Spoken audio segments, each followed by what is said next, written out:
Bienvenidos, ponte cómodo, presto por unos minutos y recibiremos una lectura para toda la familia. Libros de difusión gratuita presenta.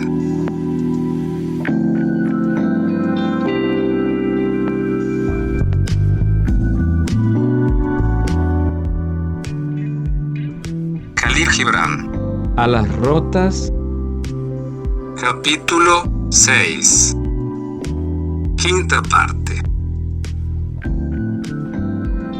El lago de fuego, porque me has aplastado con tu pie, tú eres la estruendosa tempestad, y yo soy como el polvo, porque, mi Señor, me has arrojado a esa fría tierra, tú eres poderoso, y yo soy desvalida, porque me combates, tú eres misericordioso, y yo soy prudente, porque me estás destruyendo. Tú has creado a la mujer con amor, entonces, ¿por qué, con amor, la aniquilas? Porque con tu mano izquierda me precipitas al abismo. Esta pobre mujer lo ignora. En su boca tú soplaste el aliento de la vida, y en su corazón sembraste las semillas de la muerte. Le mostraste el camino de la felicidad, pero la has conducido al camino de la miseria. En su boca pusiste un canto de felicidad,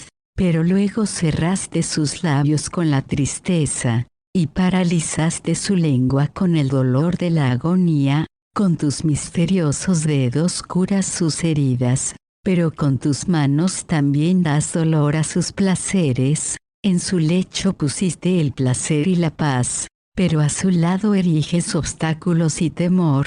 Hiciste que en ella surgiera el afecto por tu voluntad, y de su afecto surge la vergüenza. Tu voluntad le mostró la belleza de la creación, pero su amor por la belleza se ha convertido en un hambre terrible. Le hiciste beber la vida en la copa de la muerte, y la muerte en la copa de la vida.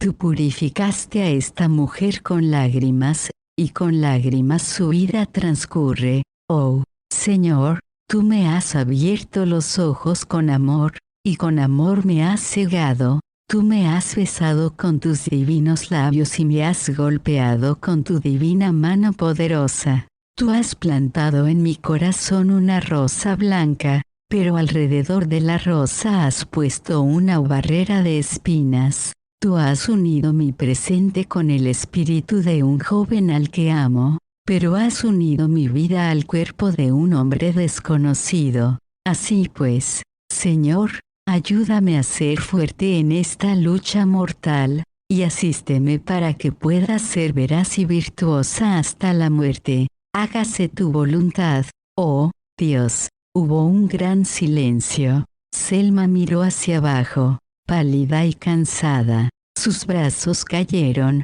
y su cabeza se inclinó, y me pareció como si una tempestad hubiera roto la rama de un árbol, y la hubiera arrojado al suelo, seca y muerta. Le tomé la fría mano y se la besé, pero cuando traté de consolarla, era yo el que necesitaba más consuelo. Guardé silencio, pensando en nuestro dolor y escuchando los latidos de mi corazón. Ni ella, ni yo, dijimos nada más. El dolor extremo es mudo, por lo que nos sentamos en silencio, petrificados como columnas de mármol, enterradas bajo la arena después de un terremoto. Ninguno quería escuchar al otro, porque las fibras de nuestros corazones se habían debilitado, y sentíamos que hasta un suspiro podría romperlas. Era la medianoche, y podíamos ver la luna creciente alzándose detrás del monte Sunín, y parecía la luna en medio de las estrellas, como el rostro de un cadáver, en un ataúd rodeado de las vacilantes luces de unos cirios. Y la ciudad parecía un anciano cuya espalda estuviera doblada por la edad, y cuyos ojos fueran un golfo de insomnio, observando la oscuridad y esperando a la aurora.